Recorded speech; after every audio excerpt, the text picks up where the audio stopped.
Once upon a time, in the heart of an expansive forest, there lived a lion named Leo. He was the king of the jungle, feared by all creatures big and small. His roar echoed through the trees, sending shivers down the spines of even the bravest animals.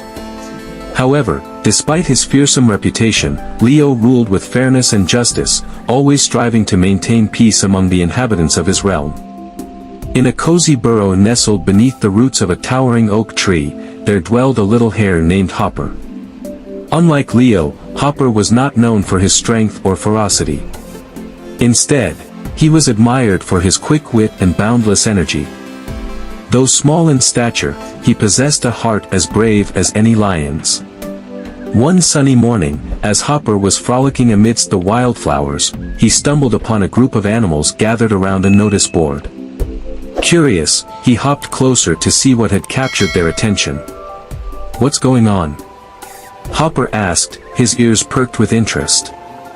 "We've received an invitation from Leo, the Lion King," replied a wise old tortoise, peering at the notice with his spectacles perched on the edge of his nose. "He's hosting a grand feast in honor of the forest's unity, and all creatures are invited to attend."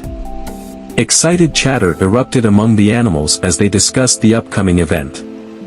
Hare's heart swelled with anticipation.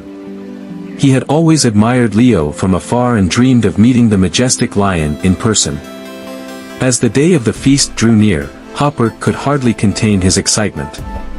He spent hours selecting the finest herbs and berries to contribute to the banquet. Finally, the day arrived, and the forest was abuzz with activity as animals of all shapes and sizes made their way to the lion's den. Upon reaching the clearing where Leo held court, Hare's eyes widened in awe. The Lion King sat majestically upon a throne of moss and vines, his mane shimmering in the dappled sunlight. Surrounding him were tables laden with a mouth-watering array of fruits, nuts, and freshly caught prey. Leo greeted each guest with warmth and dignity, his deep voice rumbling like distant thunder. When it was Hare's turn to approach, the hare felt a mix of nervousness and admiration. "Greetings, Your Majesty," Hare said, bowing low before the Lion King. "Thank you for inviting us to your splendid feast." Leo smiled kindly at the little hare, his golden eyes twinkling with amusement. "It is my pleasure, dear Hare," he replied. "I have heard much about your exploits in the forest. You are a brave and resourceful creature, despite your small size." Hare beamed with pride at the lion's words, feeling a swell of gratitude toward his majestic host. Throughout the feast, he mingled with the other guests, regaling them with tales of his adventures and sharing laughter and camaraderie. As the day wore on and the sun began to set, Leo rose from his throne to address the gathered animals once more. His voice rang out like a clarion call, commanding the attention of all who were present. "My friends," Leo began, his gaze sweeping over the assembled crowd.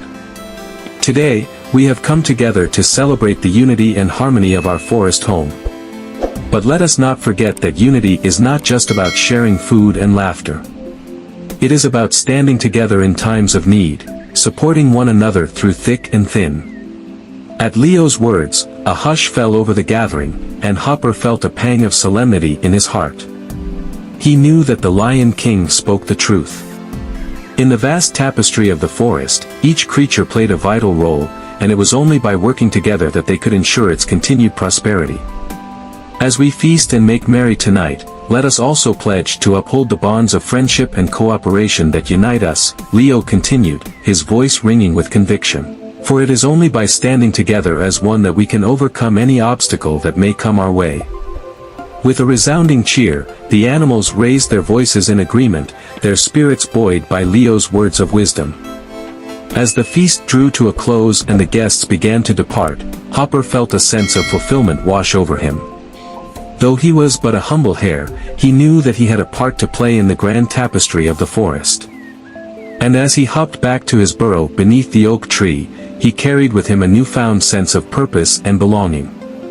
For in the end, it was not strength or ferocity that defined a true king, but rather the wisdom and compassion with which he ruled over his kingdom. And in Leo, the Lion King, Hare had found not only a ruler, but also a friend. And so, amidst the rustling leaves and gentle whispers of the forest, the tale of the hare and the lion became legend, a testament to the power of unity, friendship, and the enduring bond that connected all creatures great and small.